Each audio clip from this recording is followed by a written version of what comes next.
Assalamualaikum warahmatullahi wabarakatuh. Halo teman-teman, perkenalkan nama saya Vina Rahmawati. Saya merupakan mahasiswa dari Program Studi Pendidikan Pancasila dan Kewarganegaraan Fakultas Pendidikan Ilmu Pengetahuan Sosial dan Keolahragaan Universitas PGRI Semarang. Nah, di sini saya bersama dengan mahasiswa baru dan kami akan membahas mengenai PPKN nih. Jadi kita mau mengulik informasi lebih lanjut kayak mereka tuh daftar ke sini karena apa, dapat informasi dari mana. Pokoknya nanti kita bakalan ngobrol-ngobrol banyak dengan mereka. Nah, sebelumnya sebelum lanjut dengan obrolannya, kira-kira mau perkenalan gak sih? Karena kan ada pepatah yang mengatakan tak kenal maka tak sayang. Jadi kepada siapa nih Betty? Siapa dulu? Mbaknya atau masnya? Mbaknya dulu. Ladies first ya guys. Oke, kepada mbaknya silakan perkenalan. Halo guys, perkenalkan nama saya Kekeh Jaining Muftiasa dari mahasiswa semester 2 prodi PPKN. Oke, dan saya sendiri, saya Muhammad Wildan Alikur Rahman, sudah dipanggil Wildan ya. Nah, saya dari semester 2 dari prodi Program Studi Pendidikan Pancasila Kewarganegaraan. Oke, ini dipanggilnya mbak siapa? Mbak Muftia. Mbak Muftia dan Mas Wildan. Oke, kalau boleh tahu asal mbaknya dari mana? Dari Pemalang. Masnya? Jepara dong. Wih, Jepara banget nih ya. Oke, kira-kira kalian kan masuk ke Universitas PGRI Semarang ini punya alasan sendiri nggak sih untuk masuk ke sini? Nah, kalau boleh tahu alasannya apa sih? Kenapa kalian memilih untuk masuk ke kampus Universitas PGRI Semarang? Awal-awal saya mengetahui ada Universitas PGRI Semarang itu ada beberapa mahasiswa yang promosi ke sekolah saya dan saya di situ mempunyai daya tertarik gitu, kayak di Universitas PGRI Semarang ini banyak program studi yang di pendidikan atau non pendidikan. Nah, situ. Kalau masnya? Karena saya dari orang tua saya, Mbak. Nah, karena di UGRIS kan ada diskonan untuk orang tuanya yang jadi guru ya. Oh iya, Nah, benar. Itu orang tua saya juga jadi guru, makanya saya direkomendasikan di sini. Oke, berarti kalau Mbak Muftiani karena ada mahasiswa yang PMB ya, ke SMA mana? SMA Negeri 3 Pemalang. Oke, SMA Negeri 3 Pemalang. Iya. Berarti kalau masnya itu karena rekomendasi dari orang tua. Oke, ini sedikit informasi aja ya teman-teman ya, bahwa untuk kalian yang mau masuk ke Universitas PGRI Semarang akan mendapatkan potongan sebesar 20% dari universitas jika orang tua kalian berprofesi sebagai guru. Oke, dari sekian banyaknya program studi yang ada di Universitas PGRI Semarang, kan ada prodi pendidikan dan juga non pendidikan. Kira-kira apa sih alasan kalian kenapa memilih prodi pendidikan dan mengambil ke PPKN? Kalau saya sendiri ya, saya mengambil prodi PPKN ini karena di PPKN itu tidak hanya membahas tentang Pancasila saja, tetapi ada juga membahas tentang hukum, politik dan lain sebagainya. Di situ kita harus belajar tentang banyak hal di situ. Oke, kalau masnya gimana nih alasannya? Asalnya saya juga dari orang tua saya, karena orang saya kan juga guru PPKN ya. Nah, saya juga memikirkan di sini juga belajar tentang sejarah, politik, hukum dan lain-lain sebagainya lah, ya kan. Ada banyak lagi lah. Berarti bakal jadi penerusnya nih. Nanti kita bahas di belakang lah ya. Oke. Kan kalian berarti ini sudah semester 2. Semester 2 karena sekarang sudah memasuki semester genap ya teman-teman ya. Nah, selama 2 semester kalian menjalankan perkuliahan di program studi PPKN di Universitas PGRI Semarang ini, ada pengalaman yang berkesan gak sih? Entah itu pengalaman pribadi di kelas kayak ternyata kuliah itu menyenangkan, dapat teman-teman baru dan lain sebagainya, atau jika kalian mengikuti organisasi atau UKM gitu kan pasti ada hal-hal yang berkesan tuh. Nah, menurut kalian pengalaman paling berkesan itu pada saat apa? Pengalaman berkesan menurut saya sendiri ya, di sini saya mengikuti organisasi yaitu himpunan mahasiswa, di mana di situ ada perkumpulan mahasiswa yang dari prodi kita yaitu prodi Pendidikan Pancasila dan Kewarganegaraan. Nah, saya juga mengikuti dengan staff lab, saya membantu lab di sini, ya begitu. Dan pengalaman yang paling berkesan itu saya berkenalan dengan dosen, yang dimana dosen itu memberikan pelajaran kita kita harus mempelajari tentang Pancasila dan lain sebagainya gitu. Itu sangat berkesan ya. bisa Berkesan kenal sama sekali, dosen kita seperti bisa itu. mengetahui gimana sih Pancasila itu, gimana sih tentang latar belakangnya gitu. Kalau Mas Gildan sendiri pengalaman paling berkesannya itu apa? Paling berkesan saat kita ikut hima itu toh kan. Iya, betul Saat sekali. kita jalan-jalan kemana itu ke Kejaksaan Tinggi. Iya betul, Nah, kita Kejaksaan sana Tinggi. juga ketemu para petinggi ya. Kita Iya. berdebat di sana. Nah, setelah berdebat itu kita juga jalan-jalan kemana itu? Ke taman. Ke taman Iya. kan. Taman kita di sana nyanyi-nyanyi bareng, makan-makan bareng, kita senang-senang have-fun kan. Sangat seru ya di Sangat situ seru ya. sekali. Oke, nah selama kalian masih di bangku sekolah menengah, sebelumnya banyak tadi dari SMA. SMA. Ambil apa namanya? IPA. IPA. Ilmu pengetahuan alam. Oke, kalau Masnya dari SMA atau SMK. SMA? SMK jurusan apa? Teknik komputer dan jaringan Mbak, TKJ. Ya. Berarti ini sedikit menyimpang ya dari prodi, tetapi punya semangat tinggi untuk masuk ke prodi PPKN ini. Nah, waktu kalian masih duduk sebagai pelajar SMA maupun SMK itu kalian punya ekspektasi apa sih di dunia perkuliahan itu, atau berekspektasi hanya kalau mahasiswa itu cuma sekedar berangkat ke kampus, bawa tas, pulang itu nongkrong, atau kalian berekspektasi lain gitu. Nah, kira-kira ekspektasi itu tuh sesuai nggak sih dengan kenyataan kalian setelah masuk di perguruan tinggi? Ekspektasi saya ya kuliah tuh seperti itu sebenarnya. Ekspektasi saya seperti itu kayak di FTV ya. Ada bucin-bucinnya dulu ya. Betul sekali. Tapi ternyata gimana kita memasuki dunia perkuliahan, kita tahu oh ternyata kuliah seperti ini. Kuliah itu lebih banyak tanggung jawabnya, seperti deadline tugas yang mepet. Nah, kita tuh harus seperti masuk kelas dengan tepat waktu Nggak gitu. boleh telat 15 menit kita suruh pulang ya. Tidak boleh izin, itu kan itu mempengaruhi kan. Nah, itu Harus disiplin lah ya. harus disiplin, kita lebih tanggung jawabnya lebih besar gitu. Kalau Masnya? Kalau saya pikiran pertama gini Mbak, kalau kuliah itu nongkrong ngopi, kuliah nongkrong ngopi gitu. Nah, tidak sesuai ekspektasi, padahal ada tugas-tugas yang harus dipikirin juga. Iya, betul Nah, sekali. tugasnya banyak, nggak ada satu aja. Oke. Tapi selama kuliah ini pastinya nongkrong lah, nongkrong kan? Ya. Ya nongkrong, ya. tapi di saat kita nongkrong, kita sering nongkrong bareng sih. Oke. Tapi bawa apa? Bawa laptop ya? Bawa laptop. Buat tugas itu. Tapi berarti seenggaknya ekspektasi kalian tuh beneran ada yang kejadian, yaitu Ya. nongkrong, Ah. walaupun harus ada tanggung jawabnya Tanggung ya kan, jawabnya. yang harus dikerjakan. Oke, tapi seru kan? Seru. lah, pasti. Rating dong, berapa per 10 nih kalian masuk di prodi PPKN dengan kuliah 2 semester ini? Kalau dari saya sih 9/10 ya. Kalau aku sih kayaknya 1000. Bersemangat banget ya. Jiwa-jiwa membara Mbak. Membara sekali. Oke. Kemudian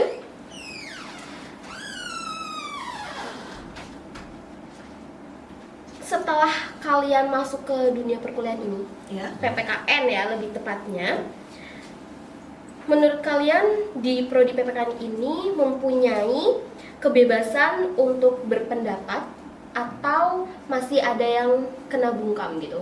Misal kita berpendapat nih, terus kayak pendapat kita tuh gak didengar gitu, ada nggak? Atau memang kalian udah fun aja kayak nyampein pendapat, setelah itu didiskusikan atau bagaimana? Kalau dari saya, sebenarnya itu lingkungan kita, ruang ini tuh sebenarnya PPKN kan harusnya itu terbuka kan, terbuka terus kayak kebebasan berpendapat itu di sini sudah dilakukan. Oke. Tetapi Ada tapinya apa tuh? kadang itu tuh ada beberapa faktor yang tidak bisa dijalankan gitu, kayak mahasiswa yang aktif gitu sering dijawab, sedangkan yang kayak ini nanti dulu gitu. Oke, berarti- Menunda-nunda biasa kan.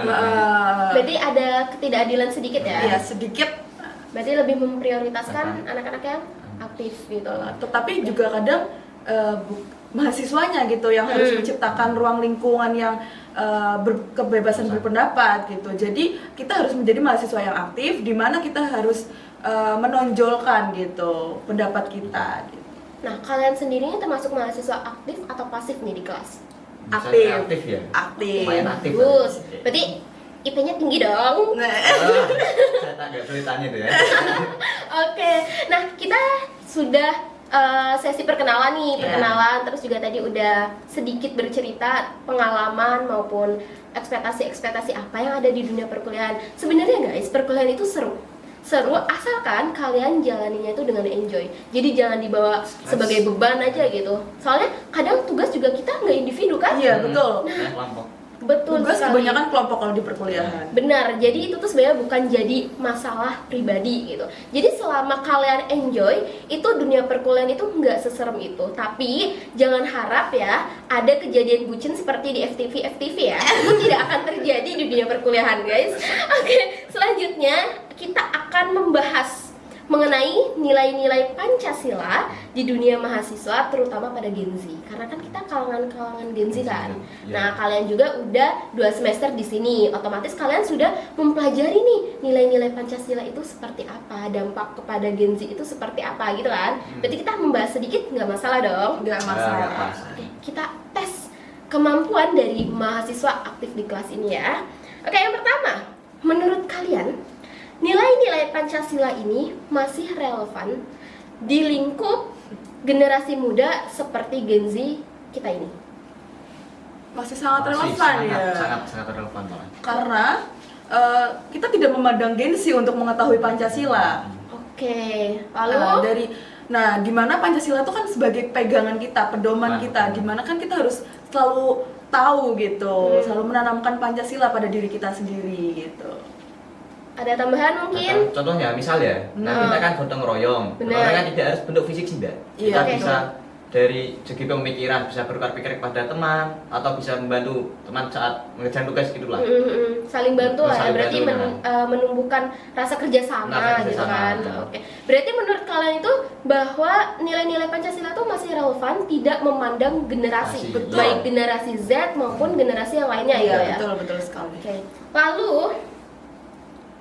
sebagai mahasiswa pendidikan Pancasila dan kewarganegaraan ini kan kalian sangat tidak asing dengan kata ideologi, benar? Iya. Ya, Betul. benar toh. Bahkan ideologi sepertinya sudah kita pelajari dari kita di bangku sekolah dasar mungkin ya. Iya, betul. Itu kayaknya sudah tidak asing Tidak lah ya asing. buat kita. Nah, menurut kalian sebagai mahasiswa prodi PPKN ini, Pancasila itu benar-benar ideologi atau hanya hafalan belaka aja sih? Kayak ya udah emang Pancasila itu sebagai ideologi aja, tapi nggak ada penjelasan lebih lanjutnya gitu. Seharusnya itu sih bukan hanya hafalan belaka ya, itu memang menjadikan kita pedoman gitu, pedoman hidup. Karena ideologi kan juga identitas gitu. Identitas kita kan. Heeh. Apalagi Dimana? kita PKN. Iya, apalagi kita PPKN, dimana kita harus bertanggung jawab itu dan mengamalkan nilai-nilai Pancasila di dalamnya gitu. Berarti bukan hanya sekedar hafalan Iya, ya, betul. tapi benar-benar Pancasila tuh ideologi kita gitu. Identitas bangsa Bangsa. gitu. Benar. Nah, tadi kita sudah membahas juga mengenai sedikit nilai-nilai Pancasila dalam generasi Gen Z, dan ternyata nilai-nilai Pancasila itu tidak hanya untuk generasi Gen Z aja, tetapi bisa juga untuk generasi yang lainnya. Karena pada dasarnya pendidikan Pancasila itu sangat diwajibkan, karena kan itu menjelaskan tentang sejarah Indonesia juga kan. Iya, Jadi betul banyak sekali. nilai-nilai yang harus dipelajari. Kemudian kita akan membahas mengenai kalian dalam perkuliahan ini tadi mengikuti organisasi himpunan mahasiswa. Iya, Oke. betul. Nah, menurut kalian dalam berorganisasi ini kira-kira ada nggak sih nilai-nilai Pancasila yang sulit untuk diterapkan? Menurut saya itu sila keempat. Sila Kenapa? keempat ya Bang Sulu. Kenapa tuh?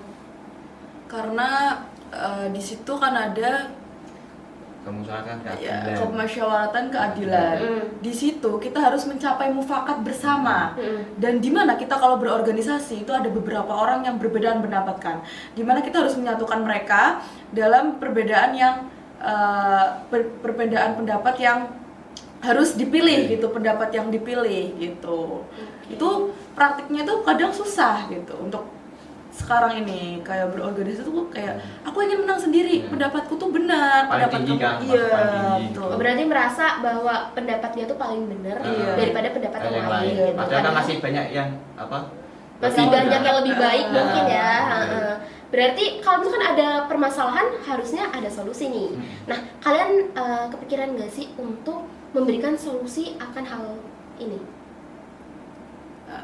Kita harus lebih diskusi yang kritis gitu, dimana kita harus membahas apa aja pendapat mereka dan dimana kita harus menyaring lagi pendapat mana sih yang paling benar dan bakal kita pakai gitu, dimana itu biar adil gitu, biar mencapai mufakat.